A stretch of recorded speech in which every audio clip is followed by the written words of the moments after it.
I took up golf recently. I thought, I'd never play this game. Old man's game, never do it, but my kids play, so I want to play with them. So I go out, and I do really well. I go out on this one day, and I out-power by my instructor. I'm feeling really proud. The next day, I'm not feeling so proud. I keep putting the ball in the water again. I'm so frustrated. Put down another one, put down another one. I don't care. I don't care what my score is. Let's do it. And finally, I was getting frustrated. He's going things like, ain't it a bitch? This is golf. And I'm going, bull. I said, you're a terrible instructor. I said, because I should at least be consistent at whatever shitty level I can achieve.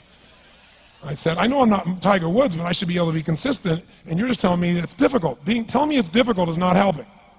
Tell me what to do. He said, well, actually, you're only a little bit off. I said, could have fooled me. He said, no, you're about a millimeter or two off. I said, you're joking. He said, no, watch this. He said, I didn't teach you this yet. He said, when you approach the ball like this, he said, if you change the angle that you're attacking this just 1 or 2 millimeters, in the very beginning, do you see how that changes the arc? This one, instead of being on the green, by 1 millimeter, now you're in the water. 1 millimeter over here, you're in the sand. He said, and also you're hitting the ground by 1 millimeter sometimes. You're not stroking it, just 1 millimeter. I thought, what a great belief system that when all hell's breaking loose and nothing's working, that you're only 1 millimeter off. Because most people think it's impossible, so they give up. Isn't that true?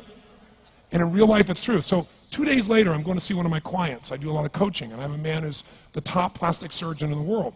He's going through some tough times in aspects of his life. But this is a guy that gets paid by Sultan of Brunei $1 million to fly over and do 3 people's faces.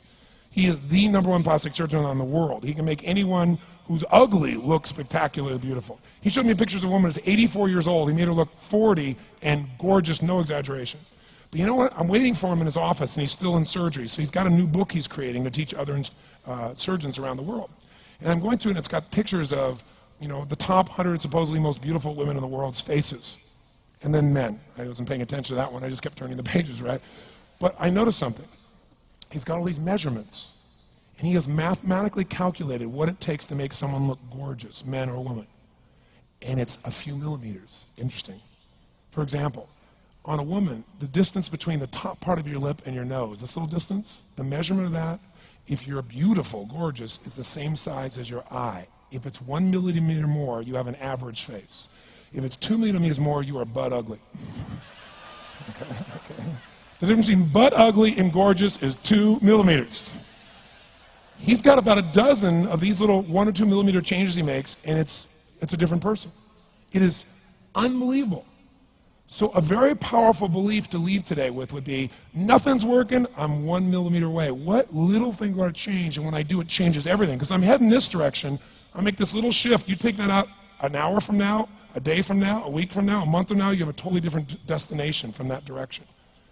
But the 1 millimeter change, I'll show you one of them right now. Check this out. Stay in the state of certainty. Some of you lost it. Intensify it, whatever it takes. Make your move, come on. Make your move. Say yes. Say yes. Say yes. Say yes. Now feel that in your body. Don't let go of it. Now watch. Here's the difference between being certain and being uncertain. Did you see that? Certain, uncertain. See if you can find that little spot between the two, where you drop just a little bit of your chest, and you feel it drop, and come back up, and drop it. How many can feel that difference between where you really feel it, now intensify it, and when you dropped it? Is it a tiny difference, yes or no? Yes or no? Now, could you condition yourself to feel great in this state? Yes or no? So what I want you to do is give yourself that opportunity. So the way we're going to do is very simple. We're going to go in a peak state. And then we're going to train ourselves. Because guess what? If you're in this state of certainty, and all hell's breaking loose in your life, people can't figure out, you go, move, I'll handle it. People go, he's so lucky, he's so confident. No. Here's what I've created for my life, and anyone I know has succeeded. I'm a 17-year-old kid from Azusa, California, with no real education other than self-education, with no background, with parents that did their best, all of them, with no money, but I did one thing. I love people, and I had an enormous demand I made upon myself, and I sculpted my mind and my emotions to get me to do whatever it would take to achieve and to contribute. But to do that, I did it by using my body and changing my focus. I did it by putting myself in a peak physiology and using what I call incantations. Can you train yourself to believe something, yes or no? Absolutely. How many of you ever made the fatal mistake of going to Disneyland or Disney World, and while you're there made the fatal mistake of going to a ride called It's a Small World After All? What happens for about a week after you're out of that damn place? You're still singing this thing in your head in 24 languages, right? Well, let me tell you something. How many of you have things when you want to go achieve them and this part of your voice goes, oh, it's not going to happen, or forget it? How many got a voice that sometimes interrupts that good pattern? Say I. And what you want to do is train a new one. So starting when I was 17, I started doing incantations, not affirmations. Affirmation, you go, I'm happy, I'm happy, I'm happy, I'm happy, I'm happy. What's the problem? You haven't changed your what? Your what? Physiology. If you don't change your physiology, you won't get anything. So an incantation is not only you speak it, but you embody what you're saying with all the intensity you can. And you do it with enough repetitions that it sticks in your head. Like It's a Small World, now the conversation in your head is always the same and it gives you what you want. So you use your body and your voice. So 17 years ago I started doing things. I was working for Jim Rohn, this speaker, and I was 17 years old. I had long hair, minestrone soup, acne on my face. And I was trying to call on Bear Stearns type of people and convince them why they should go to this man's seminar and be more successful.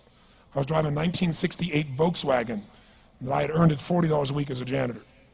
The only way I did it was park far from the building and then go in, and I love people and I believe, but I put myself in state and I was able to influence people that were far more successful than I was at the time. I would do something that I still do backstage and have done for 23 years because I don't hope I'm going to be in a good state, I demand it. So I do an incantation using my whole body. I'd say, I now command my subconscious mind to direct me in helping as many people as possible alive today to better their lives by giving me the strength, the emotion, the persuasion, the humor, the brevity, whatever it takes to show these people and get these people to change their lives now. And I would do that literally driving in my Volkswagen to a meeting in LA on the freeway for 40 minutes. People are looking at me, I'm screaming at the top of my lungs. They're going, I know he's a serial killer, I know he is.